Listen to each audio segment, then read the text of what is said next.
Thank you very much. Thank you very much for the invitation to give me the chance to talk to you today. My talk will be about characterization techniques, roughly or mainly for multi-junction devices. But before starting the actual topic, the characterization part, I will be briefly talking about Fraunhofer and Fraunhofer ISE, because most of you probably are not familiar with that, and what is the concept of this institution. So what is Fraunhofer? Fraunhofer, well, okay, I'll run into trouble with that. We call it the Fraunhofer Gesellschaft. They don't like to translate us that into Fraunhofer Society, what would be the translation of that. It's an organization for applied research in Germany. And so this is something very special. In Germany we have universities, we have other institutes like Max Planck you might have heard of, or Helmholtz, and you have the Fraunhofer institutes that are more or less in between, because universities, they are doing basic research, and you have the Fraunhofer institutes that are more devoted to the applied research. And there is, well, we are asked to do research that is interesting for industry also. So you will see that later also. Just some numbers, it's 20,000 employees, 60 research institutes. So if you talk about Fraunhofer, it's many institutes around Germany. Yeah, the budget is not so important. This is more or less an important number. 70% of the Fraunhofer Society's budget comes from contractual research. This means it's not basic funding that we get, but it's a project we have to apply for. Works like that. Okay, maybe a few words to Fraunhofer himself. Joseph von Fraunhofer, it was a German physicist, and it represents more or less pretty well what the Fraunhofer Society stands for. So this guy here, he lived back in the 18th century. He was a researcher, so he was the name giver for the Fraunhofer lines in the solar spectrum, the absorption lines that you have in the solar spectrum. He was an inventor, so he did find some new processing techniques for lenses. And he also was an entrepreneur, so he made money out of his ideas. And this is what also gives, well, what the name stands for. So pretty much the same is true for the Fraunhofer Society. So we are doing research.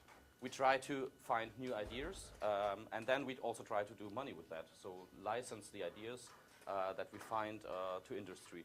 So maybe, I'm not sure you know that one highlight of Fraunhofer, this was the Fraunhofer Institute in, I'm not sure, Dresden or Leipzig, in the eastern part of Germany. They invented the MP3 format.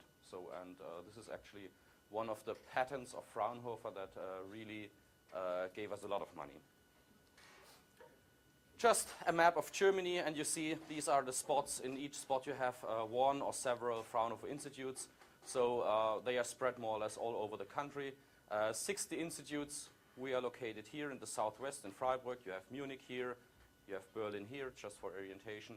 In Freiburg we have 5 institutes. Dresden and Leipzig, these are also 2 strong locations where you have about 10 or even more institutes. We also have some affiliated institutions or offices around the world, more or less everywhere, except for Canada, I'm sorry, but quite close to it. The institute itself, it was founded back in 1981 by Professor Götzberger. And the interesting thing is that back in that time, Professor Götzberger, he was head of another Fraunhofer Institute for solid-state physics that was running quite well. But he had the idea that, that solar and PV is a very good idea. And he wanted to found a new institute. And he had to struggle a lot, and, but he won and founded the institute in 1981. And if we look at the revenue structure later, you will see that this is, at that time, was a very ambitious idea, because there was no market at all back then. And the institute grew quite strongly. At the moment, we have around 1,100 people working there, and our head is Eike Weber. Yeah, talking about the revenue structure, this is more or less the important number here. You see, 50% of the money, of the budget, really comes directly from contracts we are doing with industry.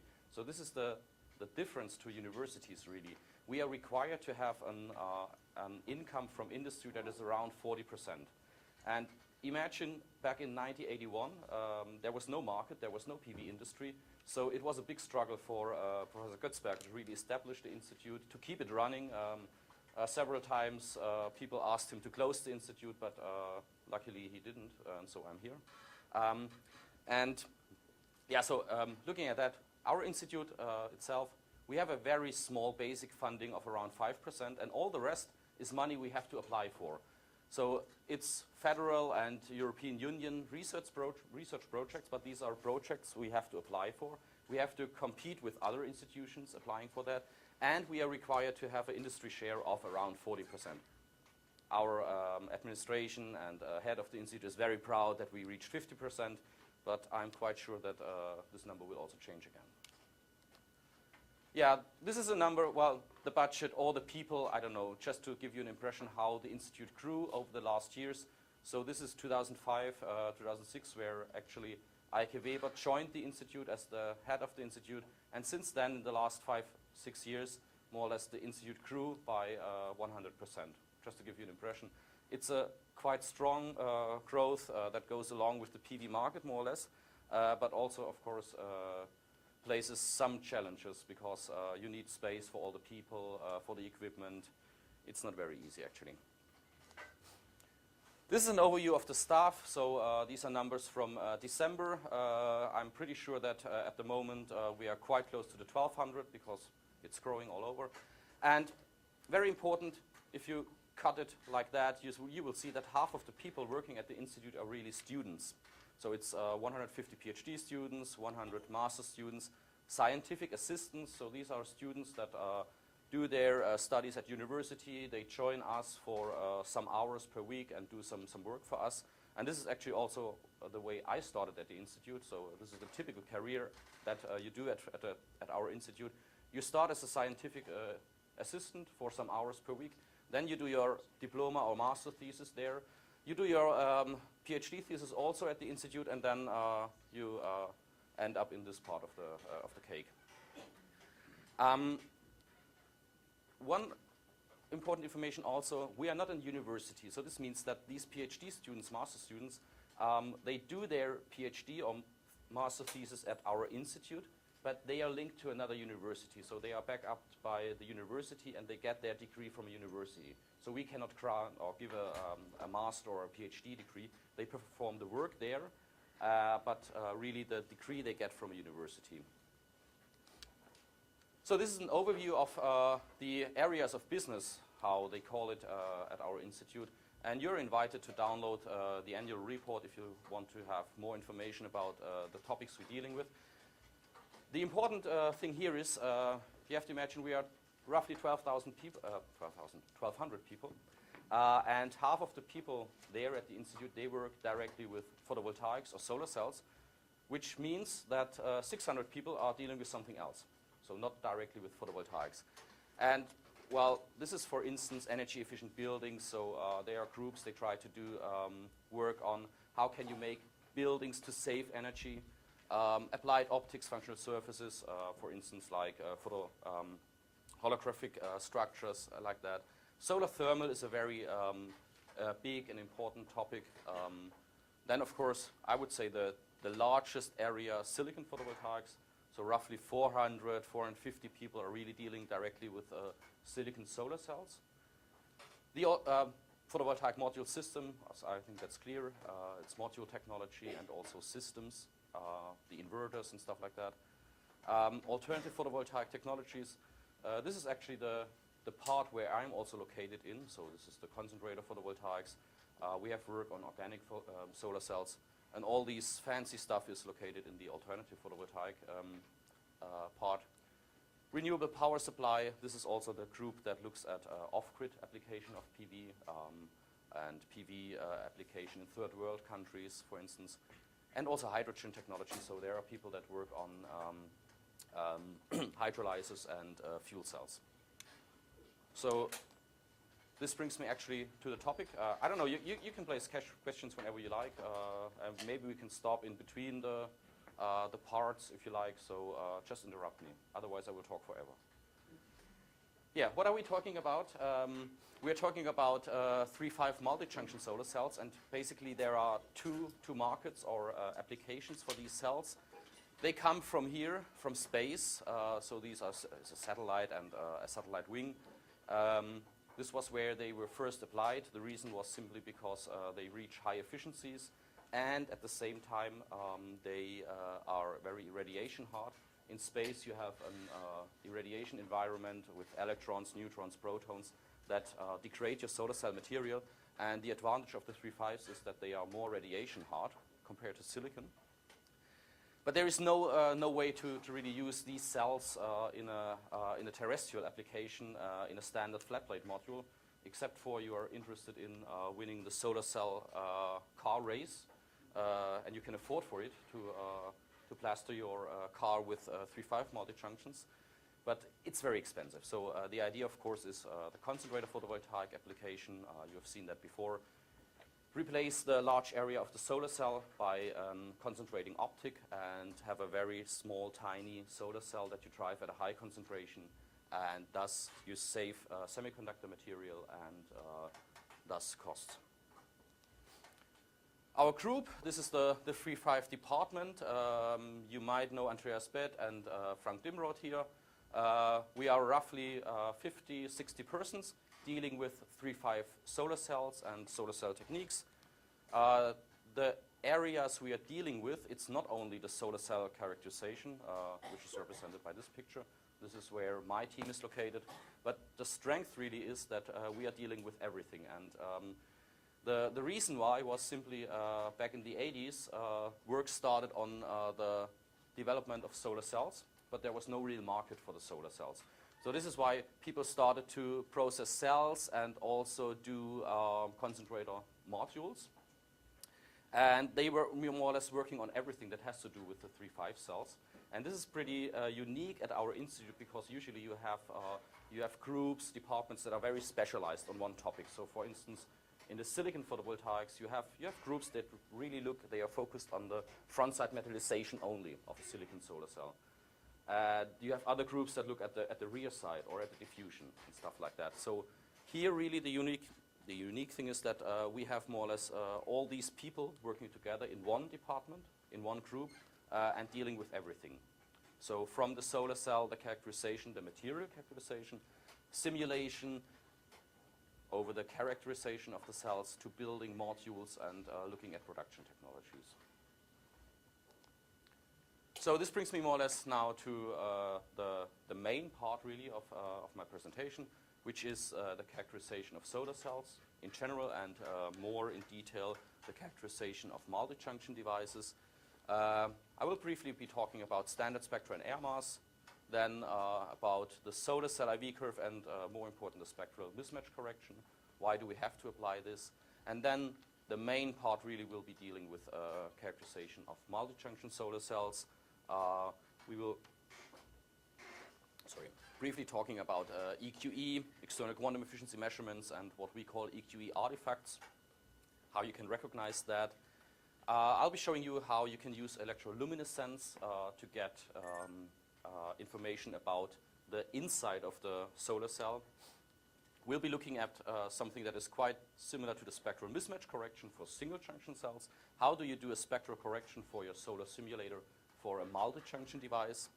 Then we will be briefly looking at calibration under high light intensity. So how do you get these numbers of 43.5% record efficiency? And I don't know. Do you know what is the uncertainty of this number? So you have the record efficiency of 43.5%, and it's plus minus? Huh? I think it's even more. It's 2.5 probably. We can check it. So usually we or NREL, we state something like 5 or 6% uncertainty. So this means it's 43.5, but plus minus 2.5 or 2.4%. And this is also part of where we are struggling for. It is very, very easy to get money or receive money if you claim that you will increase the efficiency by 5%, but nobody gives you money to decrease the measurement uncertainty. So that's where we have to struggle for. Yeah, and the final point is just a very brief look at characterization of CPV modules. Okay, so let's start with standard spectra. And intensity, what's that? So a solar spectra, or spectra itself, it's defined by the spectral irradiance. It's E as a function of lambda. This means it's the intensity as a function of the wavelength. The total irradiance, of course, is simply integrating over the spectral irradiance. And a number that you probably have heard quite frequently, and also here in this workshop, it's the air mass. So usually solar spectra, they are characterized by their air mass. And the air mass is simply defined as the path through the atmosphere. This means you have the sun in zenith, so this means this would be an air mass of 1. In between here, you have a relative air path, which is 1.5 of the normal incident at the equator. And maybe here you have some very high air mass. This can be calculated simply by using the angle that the sun has to the zenith, and also taking into account the pressure. You don't need to learn that by heart. The slides are also available, or the video if you like. So this is how you can calculate the air mass. Standard spectra, we have in outer space, outside of the Earth's atmosphere, we have no air mass, we have no atmosphere. That's why we call it AM0. So no air mass, 0 air mass, that's the AM0 spectrum. And you see that more or less the sun spectrum it is similar to a black body at a temperature which is around 6,000 Kelvin, which is the temperature of the sun's surface. But of course, when the solar rays go through the atmosphere, there is some modification of the spectrum. Here we have the AM1.5 global. This means this is the standard spectrum for flat plate PV application.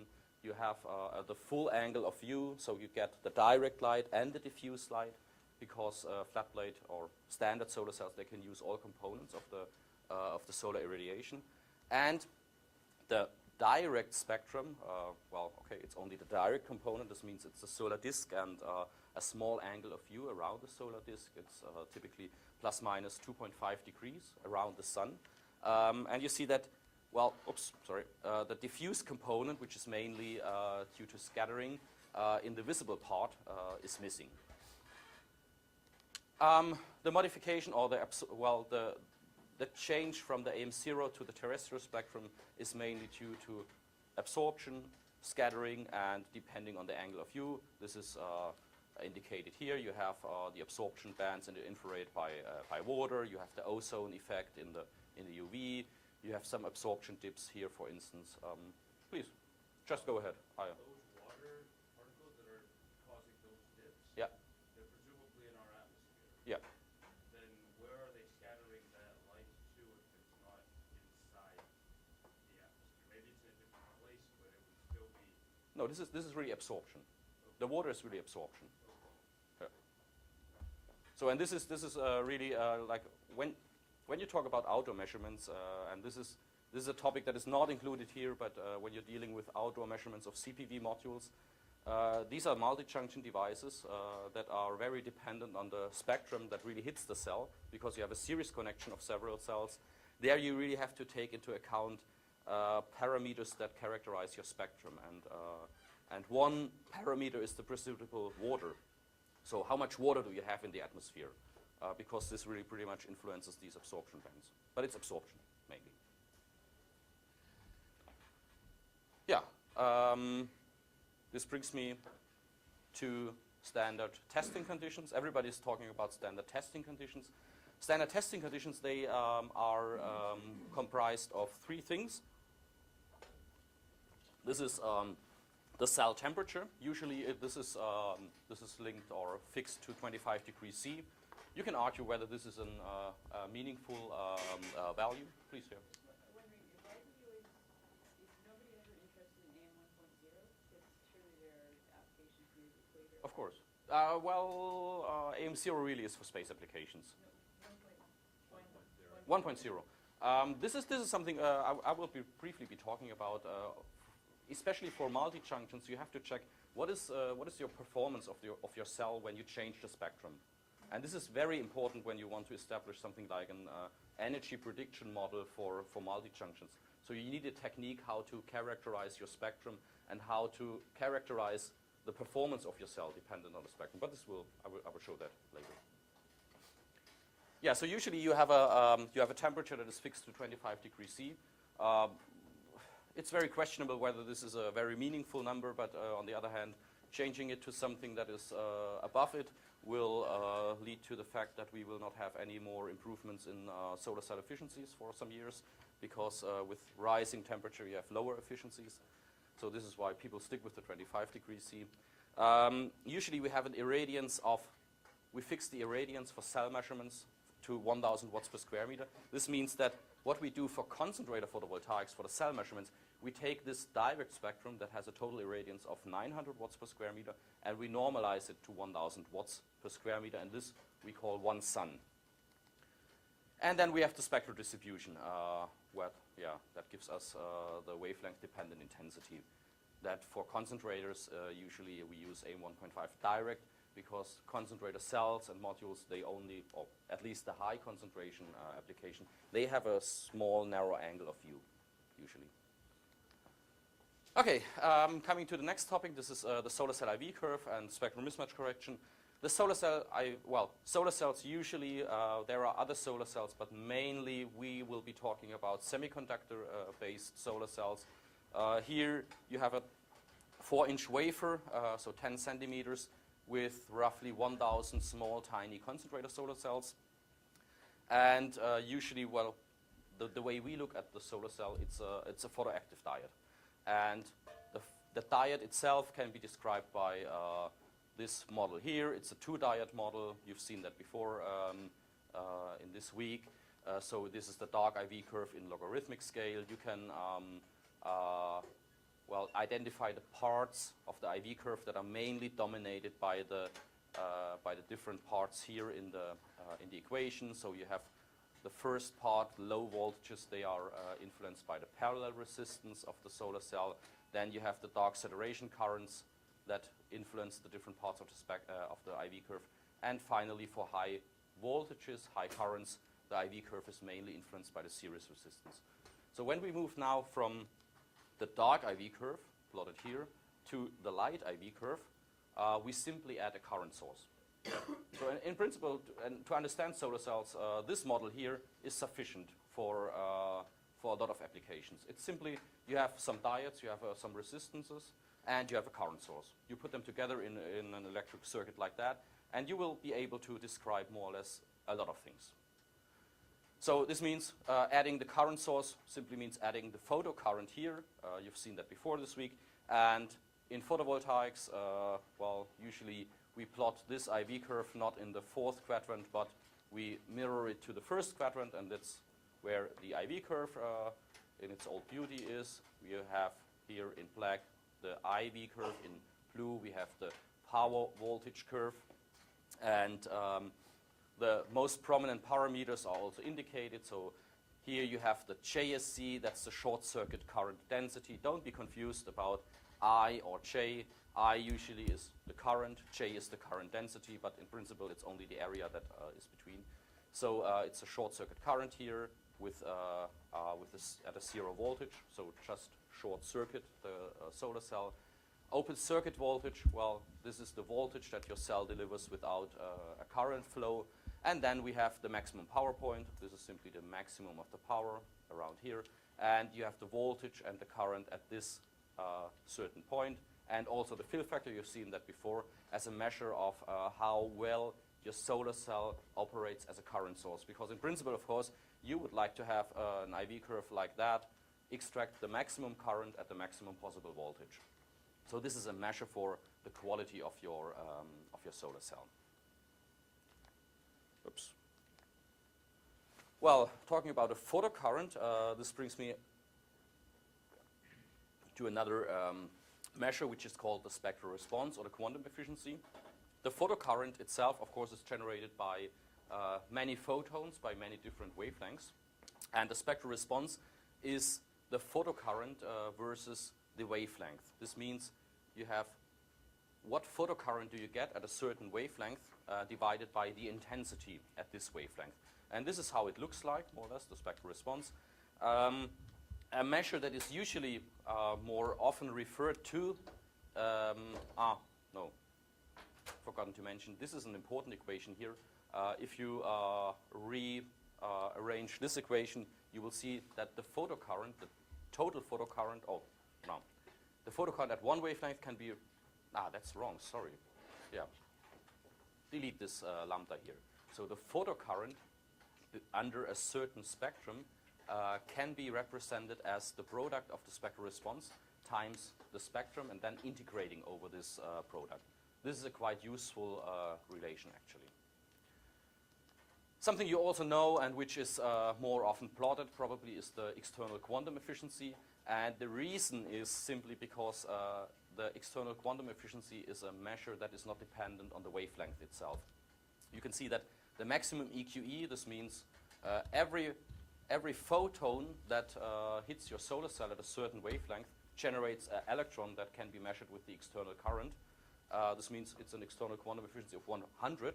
This would be represented by this line.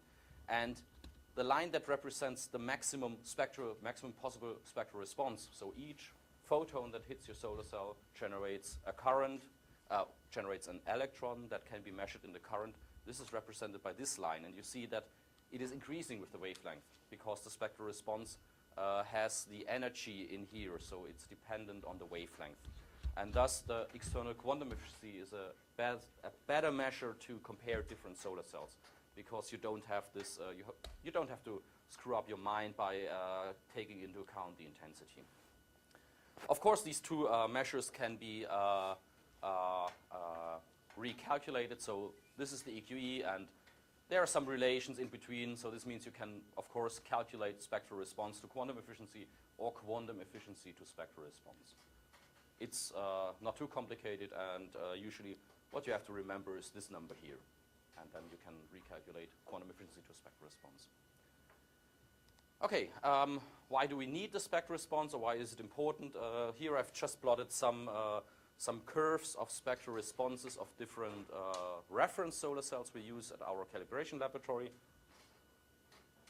And what you see is that, of course, all of the solar cells, they are different. This means that, of course, they weight the spectrum that hits the solar cell in a different way.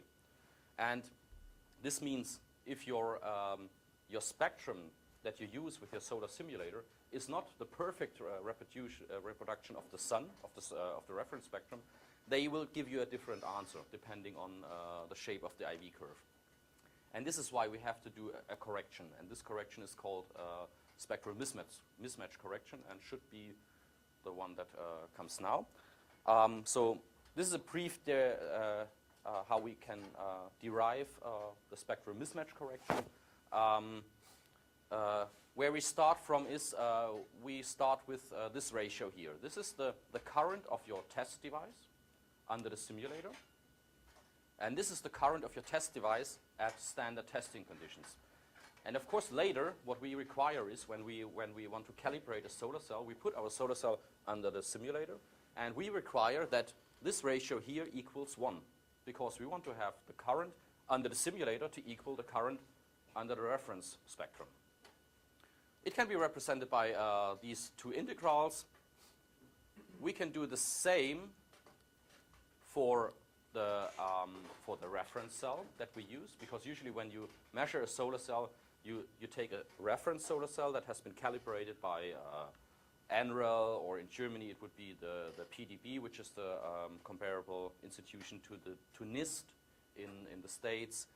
So they tell you this solar cell delivers you a current of 120 milliamps at AM 1.5 global. And then, you use this solar cell to set the intensity of your simulator. But then measuring your device under test, the answer will not be 1,000 watts per square meter, but something else.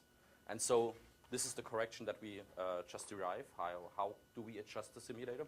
So the same relation as here, now here for the reference cell. And then we multiply these two equations, and we end up with this expression here. It looks horrible, but in principle, what we have here, this is the ratio of the current of the test cell under the simulator and the current of the test cell under standard testing condition. We require this to equal 1, and we have this very strange equation here, and we define these integrals here as the factor m, and we have the reference cell current under the simulator and the reference cell current under the standard testing conditions times this factor.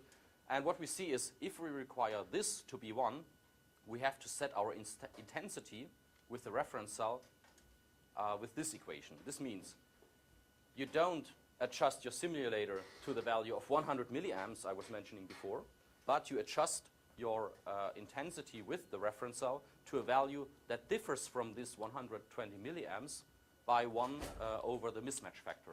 And this is the spectral correction that you really apply for a single junction cell. And in the other way around, this mismatch factor, it tells you the error that you would do without doing a mismatch correction.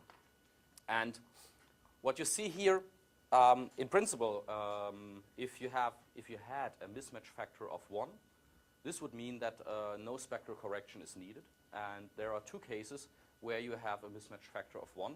And looking at this horrible equation here, there are 2 cases. Either it is that your simulator spectrum equals the standard spectrum, so you have a perfect match of your simulator spectrum to the standard spectrum, which is not too easy actually, or if the spectral response of your test device is the same as the spectral response of your reference device. And this is something that you can influence. So what you usually do is, going back to these spectral responses here, you use a reference cell that has a spectral response that is very similar to the device under test. So you can influence that, actually. Okay, so this brings me again back to this graph. We have here the spectrum, and of course we need a spectral correction. I've shown you how the spectral correction works for single junction solar cells, and later we will have a look at how these spectral corrections work for multi-junction devices. Sure. So how well does that work for different cell types? I'd imagine for the 2 silicon cells, that's going to work reasonably well, but if you try another cell type with a different spectrum, it might not work so well. In principle, if you had the perfect control of your simulator spectrum and of the spectral response measurement of your test devices, it will work perfectly well with all techniques. You could use a silicon cell as reference device and a gallium arsenide cell as device under test. It would work. But you're right. Well, and the answer is look at the uncertainties that the calibration laboratories state. Because you're really just matching currents, but you're kind of shifting around photons from one part of the spectrum to the other in principle in those integrals. And so you're making assumptions that sort of all still works out. Yeah, that's true. You will later see that, of course, the error that you do is the carrier generation profile in the solar cell is, of course, not the same under the reference spectrum and your simulator spectrum. But in principle, what you use is you use some continuous light sources, so the error is not too high, actually. It's different if you would use maybe only LEDs or laser at certain wavelengths. This might influence, because for some cells you have recombination processes that are dominant at the rear side, for instance, and then you use a laser where you only illuminate the cell with photons that would generate carriers somewhere in the middle of the cell. This would be something different. So there are errors, but as you are using usually a continuous spectrum, they are not too high. Okay. So this brings me to the next topic. This is a hard one, actually. It's EQE and EQE artifacts. So the measurement of, well, this is more or less a graph. How is the calibration of a solar cell represented? First, you measure the spectral response of the solar cell. You use this spectral response for the adjustment of your solar simulator. This was the mismatch correction procedure for single junction cells. You will see how this works for multi-junctions. And then you measure the IV curve and determine the cell efficiency. So the first step is to measure the spectral response. What is the problem that is related to with multi-junction devices? From the I have the problem that I only have 2 contacts, and I cannot access the 3 subcells individually. So I can only contact them all as a series connection, and I have to get somehow information about the subcells. And the only thing that really helps me is the principle of current limitation. This means, of course, the current of a series connection is represented by the minimum current of one of the devices, and the voltage of the series connection is the sum of the voltages of the single subcells. So going to the spectral response measurement, what you usually do is you use chopped monochromatic light. So this means it is monochromatic light where you have a chopper wheel, and so this means it's an illumination that is modulated with a certain frequency, indicated here with the green spot, and you detect your signal, your current signal that is generated by the chopped monochromatic light with a lock-in amplifier. The problem when we do that with a multi-junction device is that we don't know which of these cells we will get as an answer, because one of the cells will limit the current, but we are not sure which cell limits the current. So what we do is we add bias light, and we add bias light in a way that we put the subcell that we want to measure to limit the current of the whole device. So this is DC steady state bias light represented by these tungsten lamps with optical filters in front of them. And then when we add the bias light to the monochromatic light, of course, we cannot see with our eyes the green monochromatic light. This is why we use lock-in techniques to detect the signal that comes from the monochromatic light. And the key here really is we have to apply our bias spectrum in a way that the subcell we are interested in limits the current. So we adjust our bias light in a way that, for instance, it's here. We adjust our bias light in a way that our top cell will limit the current, and then we can add the monochromatic light, and we can measure the top cell. Then we do it for the middle cell, and then like that. So we cut out light in the response region of the middle cell. We can measure the middle cell. And finally, we do the same for the bottom cell. So we cut off light in the infrared. We will be able to measure the EQE of the bottom cell. So that's the bias spectrum. If you looked at the slide before, there was also one word, bias voltage. So usually you do the spectral response measurement at short circuit current conditions. For a single junction cell, this means you apply a bias voltage of 0. You keep your solar cell at a voltage of 0. If you do that for a multi-junction device, this is shown here, we have the IV curves that we cannot measure, but we assume them. These are the IV curves of the 3 subcells. So here we have the bottom cell, the middle cell, and the top cell. And you can see that we have chosen a spectrum where we put our bottom cell to limit the current. Looking at this IV curve of the bottom cell, this is unfortunately a quite typical IV curve of germanium cells. So it has a strange shape here. This is related to a low parallel resistance. Many of the germanium cells suffer of a low parallel resistance. But if you put now these 3 IV curves together, you will end up with the black IV curve. This is the IV curve of the triple junction cell. And if we now apply a bias voltage of 0, we will see that not our germanium subcell will limit the current, but the middle cell limits the current.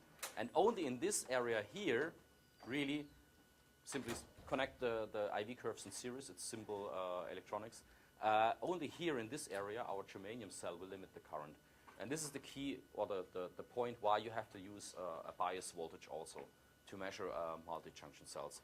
So in principle, for measuring the bottom cell here, we would apply a bias voltage of around 2.2 volts to set our operational point somewhere here, which would equal the short circuit current conditions. Please. Why do we use germanium as the bottom subcell if it's also Ask the epitaxy guys. No, because it's available. It's a substrate that is available that has a band gap that fits quite well, and you can grow your materials lattice match to that. So, but there is a lot of work going on, like getting rid of the germanium, like removing your epitaxial wafers from the substrate. And not all of the germanium cells look like that, but many of them, unfortunately. Question to the voltage of light. Isn't it the sum of the 2 other junctions? In principle, yes. Yeah. This is how do you choose your bias voltage? You do that in an iterative way. You try to maximize the signal of the cell that you want to measure.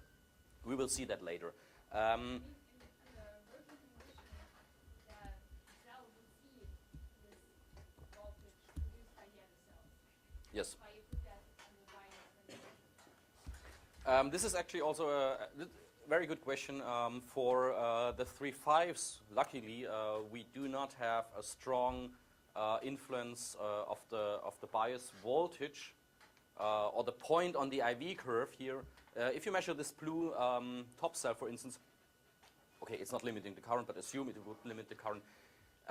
The answer, like measuring the spectral response here, here, here, or even here, the relative shape of your quantum efficiency will not change that much.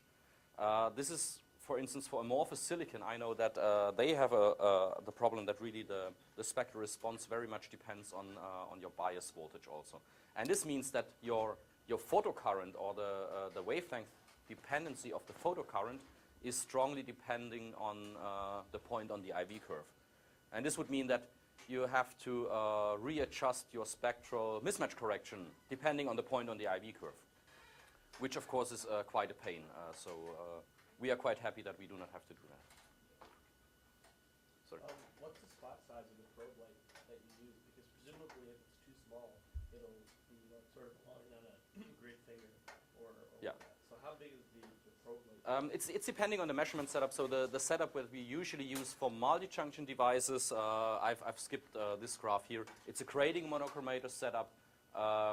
More or less, in principle, something like Newport will show later. I don't know. They are not, okay. But you will show us yours? No, okay.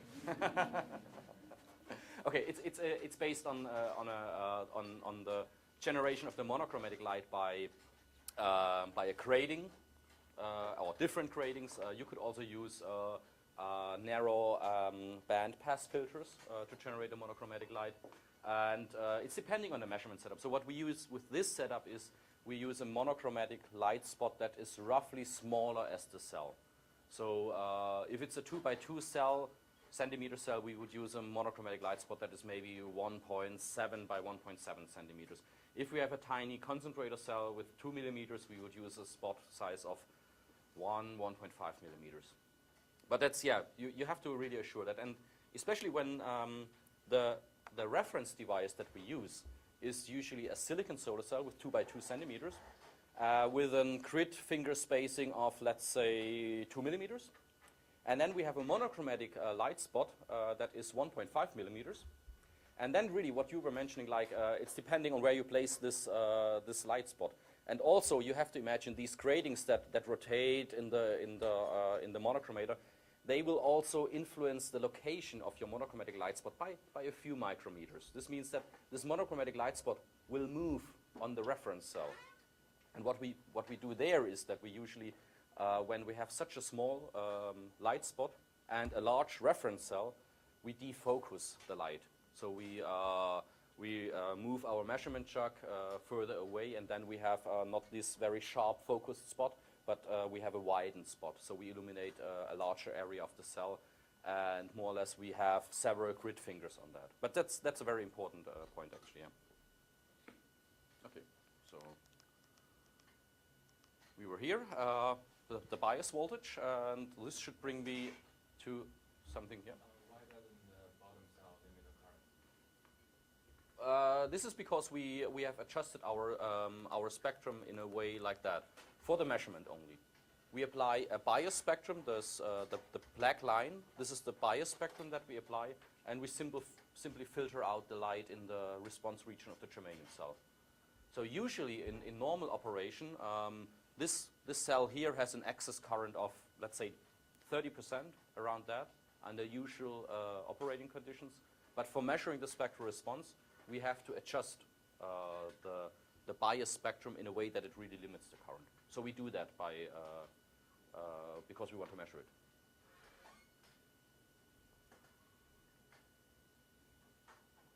Did I answer your question?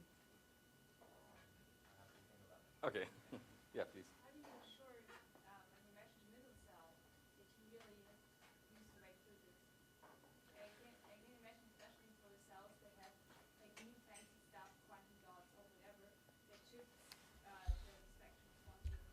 You need a lot of experience.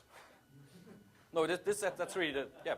It is like you have experienced engineers, or you did that many times. Then you know you have your catalog of filters that you can choose from, and you have to choose the correct ones. And really for new cells, it is not maybe choosing, but it's playing around with the filters and trying to resolve what you get as an answer. And also for these cells here, we typically use tungsten halogen lamps, and we apply filters. For new fancy cells, we would use also LEDs, because they have a much narrower spectral distribution. Because these subcell EQEs, they overlap, they are very, the response region is very narrow, so then we would use also LEDs. But it has to do a lot with experience. You need good engineers. Please. All right, so when you apply this bias light, you're applying it in such a way that instead of the germanium cell dominating the current and increasing too much current, producing too little. But Yep. in the next slide, in your IV curve, how come the overall triple cell JSC isn't limited by the bottom cell? This is simply by the series connection of these 3 IV curves. It has a very low parallel resistance, and connecting these 3 IV curves in series means you add the voltages at the same current. You do that, you do that, you do that, and then you recognize here that the current of your germanium cell would increase, and thus the middle cell limits the current here. It's because it has a very low parallel resistance and thus a non-ideal IV curve. Right. Yeah. Okay, so we move on. This is something we call, very briefly, maybe only just to maybe make you read these papers here. It is some work done at our institute, and also there are also new papers from the group at Arizona State University about the EQE measurement artifact. And this is shown here. You have an EQE measurement of a triple junction cell, and very often you see something like that in the measurement of the germanium cell. And this is not a real measurement, because if you add the quantum efficiencies at 800 of the bottom and the middle cell, you would end up with something that is above 100. So it is not a real signal. And also you recognize that the germanium EQE somehow is too low compared to the top and the middle cell. This is how you can more or less identify a measurement artifact. You have some parasitic signal in the response region of some other subcell, and the EQE that you actually measure is too low. Yeah, I will skip that, sorry. The important thing is that this reduction in measured EQE and this parasitic signal can be linked with each other, and you can do a correction. You can correct for these measurements. And the way you do it is more or less you take your middle cell EQE, and you see that this parasitic signal here pretty much follows the shape of the middle cell, and you can really also verify why you can do that. So you scale down your middle cell like that. You subtract this scaled middle cell here, leading to the green stars here, and then you do an additional correction by multiplying, or well, dividing it by this factor here, your EQE of the bottom cell with a certain factor. And this would lead to the corrected EQE curve. This is shown here. This is the measurement of a germanium subcell, and it was a cell that we measured for a project for space applications. So this is the same cell. We measured it initially. These are the pink curve. And then we send it to a laboratory for irradiation with electrons to look for degradation of the solar cell. And we remeasured the solar cell after irradiation. And we recognized that suddenly we were able to measure a pretty different EQE. So these are the black curves here. So without this artifact. This is something, well, that would go beyond the scope of this presentation. But we recognized somehow, why can we measure this cell in a such other way after irradiation? And we were looking, or we used this measurement more or less to verify the correction that we really applied. So you could see that the measurement, the initial measurement with the correction more or less matches very well with the measurement after irradiation. And so we use that for verification. But really, I would, if you are interested in that, have a look at the papers I've cited there. It's a very, not complicated, but takes some time to really read through it and understand it very well. Okay, so again. Can you give us a hint about that? Because maybe all of the EQs have artifacts. Yeah. So what, just in one sentence, what's that? Okay, what you have to look for is really something like that. If you see a measured EQE where you have, you look at the germanium cell now here, and you can identify a parasitic signal that more or less has the shape of another subcell, and you measure actually an EQE, EQE signal in the response region of a subcell that is not under measurement. So really here you have the germanium cell. You would expect to follow the EQE like that, yeah. So starting at 900 nanometers, but you have this parasitic signal. At the same time, usually you tend to measure a too low quantum efficiency in the response region of the germanium cell. So this is how you can identify that. Here, Yeah. this comment, it's an artifact limited to multi-junction. It is. cells, It and is. also the subcells and multi-junction cells that have a relatively high shunt resistance. Is that correct? It is linked with the shunt resistance. Well, there are two things that influence the magnitude of this artifact. The one is the shunt resistance, and the other thing is which you cannot influence, because the shunt resistance is there and you cannot change it. And the other thing is what you do with your bias spectrum. You try to put your cell under test to limit the current, and you give excess current to the other subcells. So and the difference between the current of the current limiting cell and the next subcell, this is also a magnitude that really influences the EQE artifact. That's true. So it's the shunt resistance that you cannot influence, but what you can do is really you try to increase the difference in the currents of the subcells. That's true. Okay, so sorry. Yeah, just maybe as a short summary of the EQE artifact, you can identify this really as an unwanted signal in a subcell region that is not under test, and at the same time a reduction in measured EQE of your subcell under test. The origin of the EQE artifact, it's due to the shifting of operational points of your subcells in combination with the low shunt resistance of this cell. And yeah, I've showed you a correction procedure, and please have a look at the papers if you're interested in that. I would now come to electroluminescence and how you can use that for multi-junction cells, and what you can learn of that. In principle, I think we've seen that before. Electroluminescence and the solar cell under normal operation are two similar things somehow. Usually you operate your solar cell in a way that you have a photon that hits your solar cell, you generate carriers that generate a voltage, and you can have a current flow, which is the photocurrent. Electroluminescence is just the other way around. We apply a voltage, we have a current flow, so we inject the current, and for a good solar cell, you will also have a radiative recombination. This means the solar cell operates as an LED, and it emits a photon and light. Now, this is something you have to believe. You can read it in these papers by Uwe Rau and Thomas Kirchhartz. This is something which is called the spectral reciprocity relation. And what they proposed is that there is a relation between the electroluminescence intensity and the EQE. So there is a link between the intensity of the electroluminescence and the EQE. And very important, you have the black body radiation here and some other KT. Very important, you also have the voltage of your cell there. So that's the voltage at the PN junction.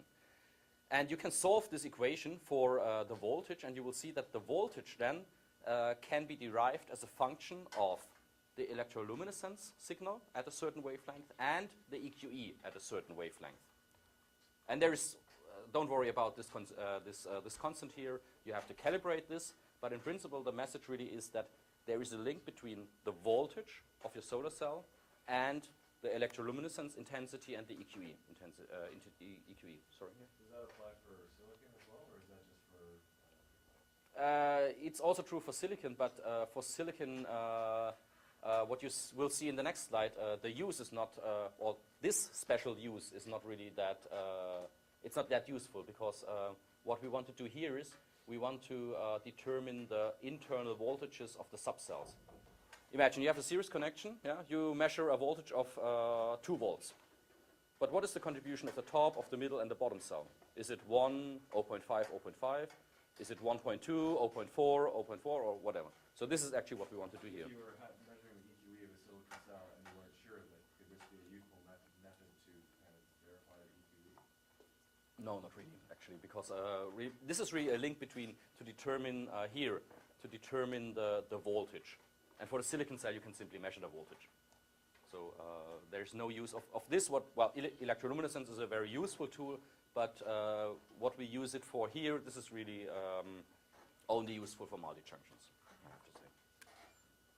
So what you do is more or less you measure, you apply a voltage, you have a current flow through your multi-junction cell, and you measure electroluminescence intensity. So this is simply measuring the spectrum that gets out of your solar cell. So you see you have EL peaks at around 650 nanometers, that's your top cell, around 900 nanometers, that's your gallium arsenide middle cell, and here in the infrared, the bottom cell. And at the same time, we have here the EQE of our, the corresponding EQE of the cell that we measured. Don't be confused, we have wavelength here and photon energy here, so it's just the other way around. And what we do now is, we use this calculation I've shown you before, this equation, and we put into the equation the electroluminescence intensity and the EQE, and we end up with voltages like that. And you can see that more or less this voltage that we calculate is quite constant for regions where we have no overlap of the EQEs. Oops, sorry. And so we can use these voltages here. This is the separation of, well, we have the voltage that we apply, and this now is more or less the contribution of the subcells. So now we have the voltages at, or the contribution to the voltages at a certain current, and this means voltage and current. This is the dark IV curve, more or less, of the subcells. And we do that not only for one electroluminescence intensity or a current, we do that for several different currents. We have the problem that here, for instance, we cannot measure the spectrum anymore because intensity is too low. We do an extrapolation. So what we have now is we have the voltages of the subcells at different currents. So we have voltage and current independence of each other. This means these are the dark IV curves of our subcells. And what we do then is we compare that with the light IV curve that we have measured. So this is now the calculated, we take the dark IV curve of the bottom cell, we shift it by a certain value, which is the photocurrent that we would expect.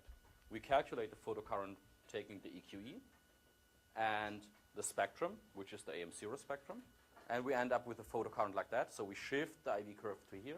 We do the same for the middle cell and for the top cell. And then we simply, these are calculated IV curves. We calculate the series connection of these 3 IV curves, and we end up with the black line, and we compare that with a measurement, and you will see that the agreement is quite well. So this shows that we can use electroluminescence for multi-junction cells to get the information of the internal voltages of the subcells. So this can be really a very useful tool to characterize your multi-junction cells, because usually you don't have any access to really determine, well, especially when you have problems with your cells, so you have a low voltage. This is a technique how you can identify the subcell that really causes the trouble. Yeah, that's just for another spectrum, so I will skip that here. This brings me to spectral correction procedures for multi-junction cells. Again here, so we do the adjustment of the simulator now for measuring the IV curve. What we use is a multi-source simulator. Here, first I will show you the case of a triple junction solar cell. So we have a 3-source simulator. The spectra of, or the intensities of these 3 light sources are coupled together with filters, dichroic filters mirrors to the measurement chuck here. That's a picture where you can, well, this is the measurement chuck and the place where you put your solar cell. Usually what you do, this is the standard procedure. This is based on the mismatch correction and by an iterative procedure. So this is what you could do with a simulator without the 3 light sources. So I will not go into detail with that, but come to the procedure that we do with our 3-source simulator. So what we require is the photocurrent of each junction under the simulator should equal its photocurrent under the under standard testing condition, represented by this equation.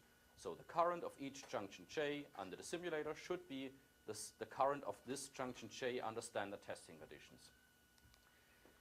The current under the simulator, however, is the sum of the currents that is generated by the 3 light sources. So we sum up the currents of the 3 light sources, and the current of the light source, or that is generated by a certain light source, is simply the spectral response of your junction J times the spectrum of the light source K. And this one here is an adjustment factor. And we require this to be the current under the reference spectrum, which is the spectral response of your junction J times your reference spectrum. And you can do that for each of the 3 junctions, and you end up with a linear equation system. You have 3 unknowns AK, all the others, other values are known. You can solve for these AKs, and then finally use a reference cell to adjust the intensity of your simulator. The advantage is that you directly calculate it. It is not an iterative procedure. It doesn't take a long time. You simply calculate the setting of your multi-source simulator. We will see that later in the case of a 6-junction cell again, so don't be confused. I will show you again how this works. The big advantage really is that you directly calculate the settings of your simulator, and just shown here, this is the spectrum or the spectra of the 3 light sources in the case of the calibration of a triple junction cell under AM1.5 direct, and here it's the simulator spectrum for the calibration of the same cell under the AM0 spectrum. And the big advantage is we can calculate these settings and we can directly change the intensities and switch between AM1.5 direct or AM0. So it's a very flexible tool here.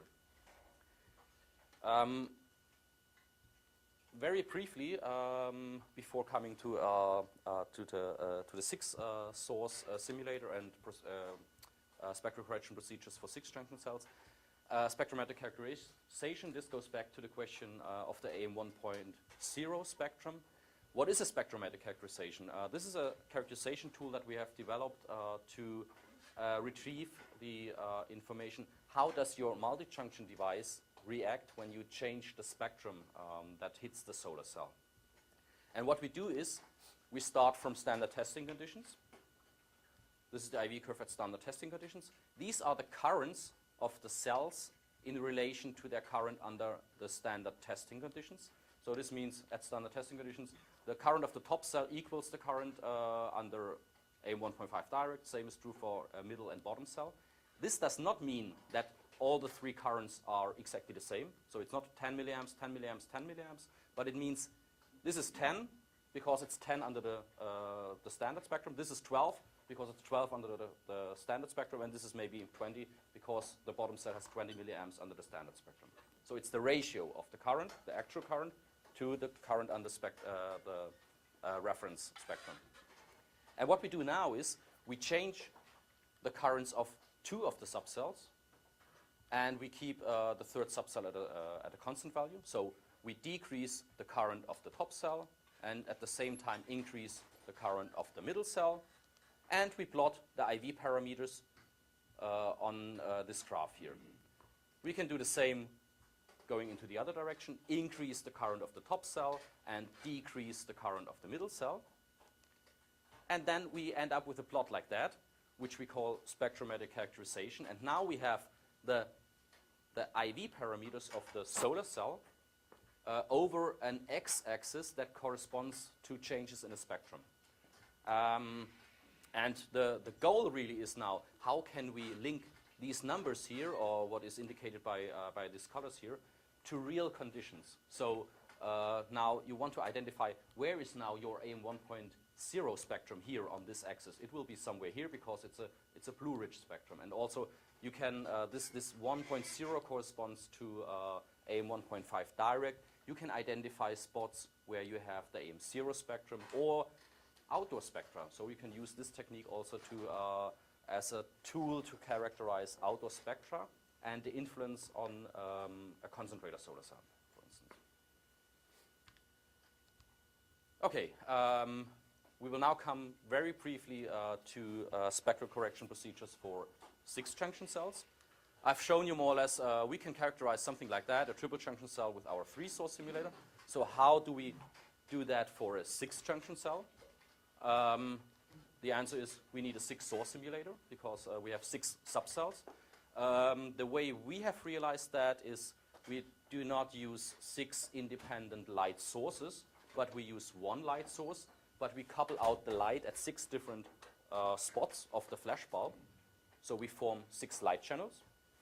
We apply different optical filters in the light channels, and we use iris diaphragms to adjust for the intensity. So in that way, we build a 6-source simulator. We start with our xenon flash. We use different filters.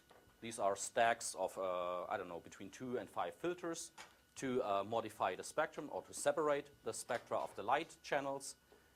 And then we end up with these spectra of the individual light channels, and we vary intensity by adjusting this iris diaphragms I was mentioning before. Now, the spectral correction procedure for the 6-junction cell, you will see it is exactly the same as for the triple junction cell. We require the current of your junction I to equal the current of your junction I under the reference spectrum. So current under simulator spectrum equals current under reference spectrum for each junction. So this is the current under reference conditions, spectral response times the reference spectrum. And the current under the simulator, again, is the sum of the currents of the individual light sources. So this is the current of your junction 1 under the light channel 1. So you add up all the currents that are generated in your junction 1 under the different light sources, light channels, and you require this to equal the current under the reference spectrum. You can do that for all 6 junctions, for all 6 junctions, and you end up again with a linear equation system. It looks complicated, but simply you have 6 unknowns, A1 to A6, and you have 6 equations, and you can solve this linear equation system quite easily, and then you get as an answer the adjustment factors by which you have to adjust the intensity of your 6-source simulator. What makes you go from a triple junction cell to a 6-junction cell as opposed to a 4 or 5-junction cell? Well, the answer is why people started to do 6-junction cells. In principle, what they want to do is 4-junction cell. So they want to have the standard triple junction cell and insert 1 EV cell between the middle and the bottom cell. Yeah? And one candidate for the 1 EV material is this diluted nitride here. And the problem is that the quality of the gallium indium nitride arsenide that you can grow with MOCVD is very poor. It suffers of very low diffusion lengths, and this means that the current is very low.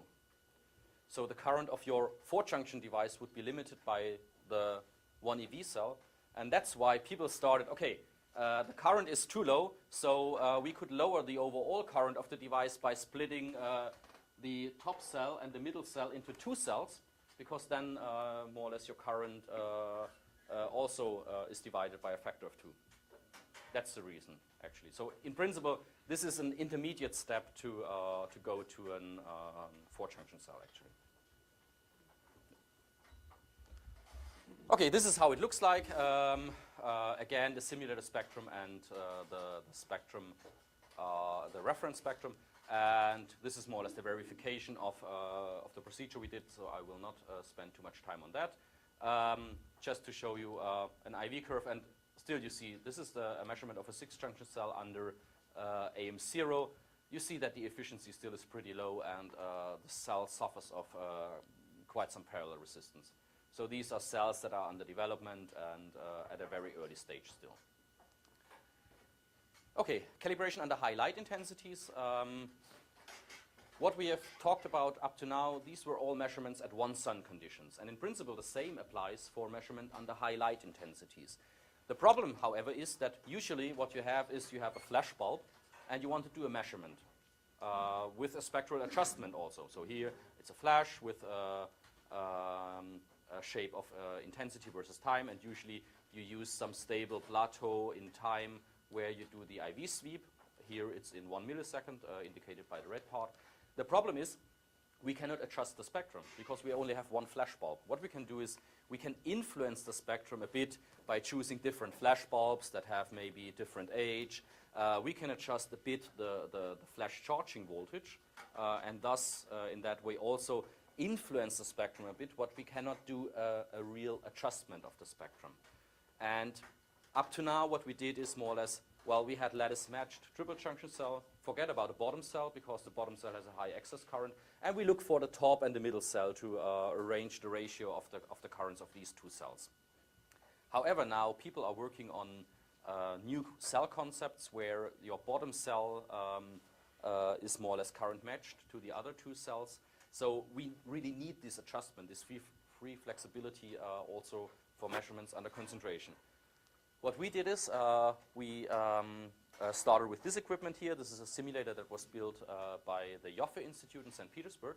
It is based on 4 flash bulbs that are located quite close to each other, and you have the possibility to attach filters in front of the flash bulbs. And you can vary the intensity by varying the distance of this flash bulb, flash head, this is the flash head located here, to the measurement chuck. And you can adjust also the intensity of the 4 light, of the 4 flash bulbs independently. So you can control the flash charging voltage of the 4 lamps independently of each other. So we had a bachelor student that was working on that simulator, and he was, well, looking at many things, like what is the influence of when we change the distance between the flash head and the measurement chuck. What is the contribution to the current from the 4 flash bulbs in dependence on the distance? So do we have problems with non-uniformity? What is the repeatability? And finally, he was also applying filters to the light, to the flash bulbs. And these are the 3 filters that he chose. And what we did is more or less, again, we built a multi-source simulator. So we checked it initially with a triple junction cell. So these are the spectra of the 3 light sources. We did not use the lamp 4 up to now. And just to give you an idea what we are looking at the moment, this is a spectrometric characterization. So what I've shown you before for 1 sun application under concentrated light. And this is actually now what we really want to do. We want to study the influence of the incident spectrum on the performance of the concentrator cell under concentration. Because there are quite some indications that this influence quite strongly changes due to radiative coupling between the cells. So this is something a lot of people are looking at the moment. Well, this brings me to the last part of the talk, very briefly, talking about characterization of CPV modules. Usually what you do with concentrator modules is, well no, the other way around. Concentrator modules, they have a very narrow angle of view. They only accept light of between angles of less than 2 degrees. So you need a light source that has collimated or parallel light. well, outdoors you have that because it's the sun and these are the real operation conditions. Indoors it's a bit more challenging because you have to provide this collimated light beam. Well, outdoor measurements, very easy. You have a tracking unit, you mount your solar module there, and then you measure the IV curve of your concentrator modules. This is the one we have on our roof. And the key is you have to record also your outdoor prevailing meteorological conditions. This is indicated by all these tubes. These are different sensors. This one is looking for spectrum. This is per pyranometer looking at global normal irradiance. The perheliometer is located somewhere here. It looks at direct normal irradiance. These are two tubes with different opening angles. So there we look at circumsolar radiation. And you record more or less the IV curve and try to link it somehow to the meteorological conditions that you record on the same time. So this is more or less standard. How can you do that indoors? You need a simulator that has a light collimation that is similar to the sun.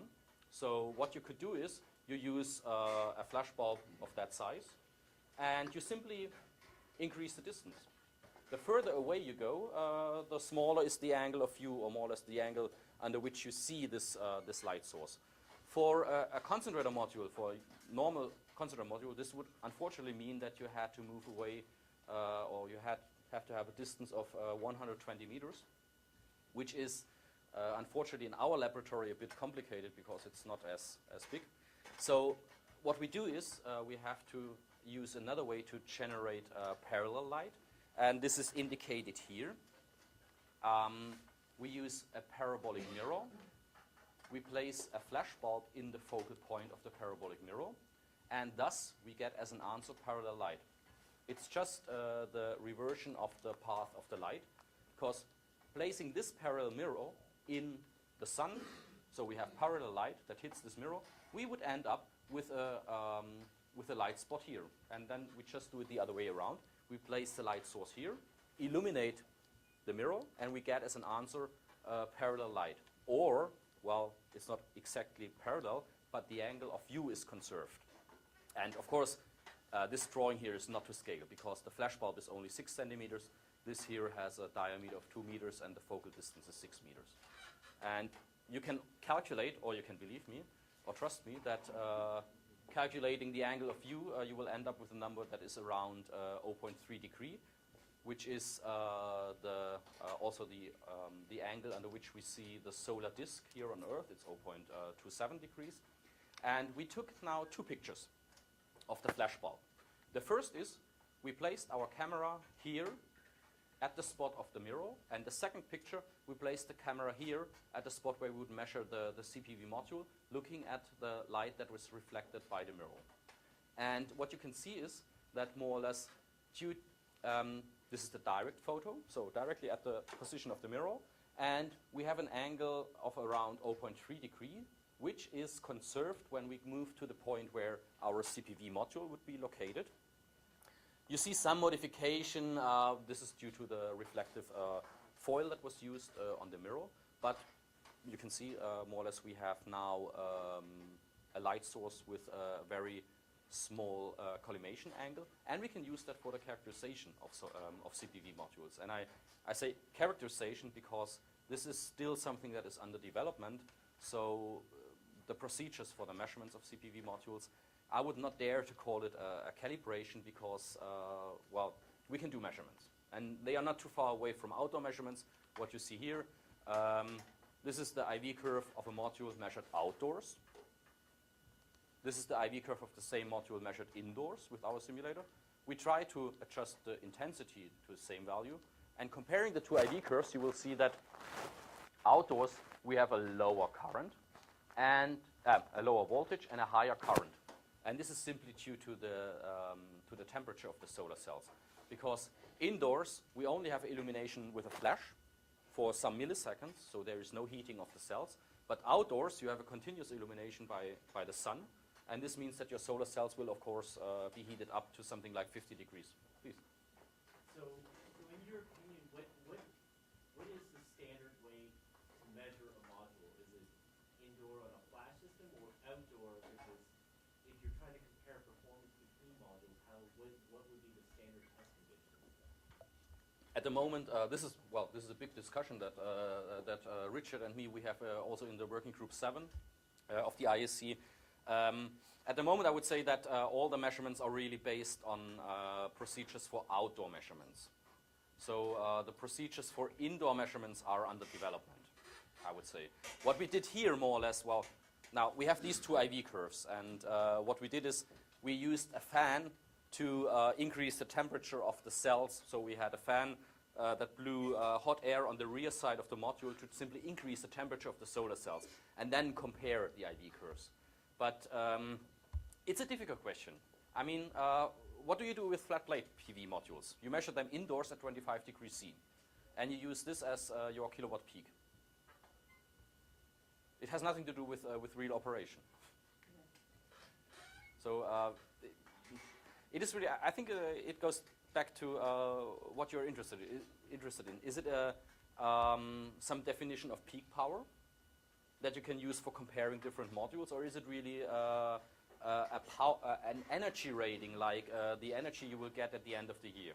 But these are two different stories, and these are big discussions actually. So, should you do your watt peak rating at a cell temperature of 25 degrees C, or should you do it at 60 degrees C? Do you fix the temperature, or do you simply leave the module in the sun? Or big discussions actually. Sorry. How big of a CPV module can you illuminate?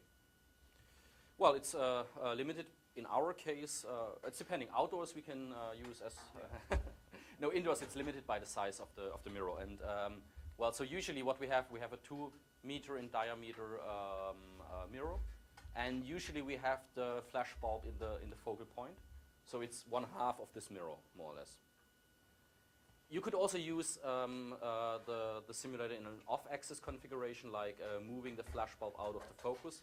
You will suffer a bit in light collimation, but you can use a higher part, a larger part of the mirror, actually. Yeah. So well, and basically, well, this IV curve. This was also the last slide I had, and let me just well skip the summary, but thank my co-workers, and yeah, I hope we have some time for questions still. Julian?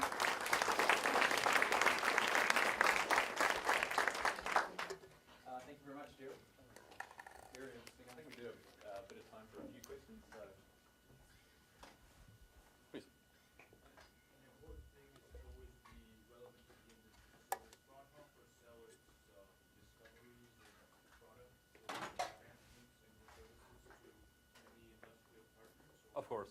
Yeah, this is actually what, well, all these, well, I'm working at a calibration laboratory, and all these measurement services, of course, they are offered to public. So they are available for industrial partners. And also, like all the cell development or the module development we do, the idea is simply that we look for an industrial partner and then we license the technology. So the development at the institute more or less goes until a certain point where you see, okay, this could be a product or could be something, and then you look for partners that really produce the thing. So we are not a manufacturer. We are a research institute, so we develop ideas until a certain point, but then we look for an industrial partner. Could you talk a little bit more about the filters that you used in that 6-cell simulation? The filters are going to define your spectral band, and perhaps different designs might not actually match the band of the filter you pick. Do you have a whole multiple sets of filters? Do they cost a lot? These are standard optical filters, like you get them. Well, these are the standard shot filters you can get everywhere, and then it's a set of dichroic filters also. So, but it's all commercially available. So it takes you some time to check for the different companies that supply the filters, but it's all standard equipment. So it's filters by Schott and Dover, and I don't know all the names of the companies, but it's standard equipment. And also the light channels, they are rather, well, I'm not sure about the diameter, but it's something like that. So we even don't use the standard 50 by 50 filters, but it's smaller filters, because not all of the filters were available in the large size, actually. But it's all standard equipment. Sure.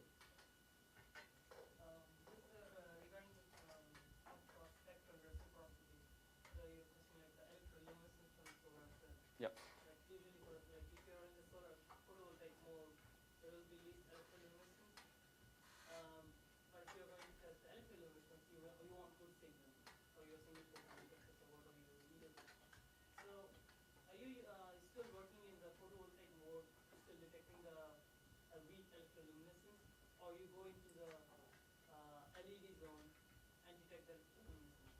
So is it the same? It's both regions. So what you saw there is that we do the electroluminescence measurement at different intensities.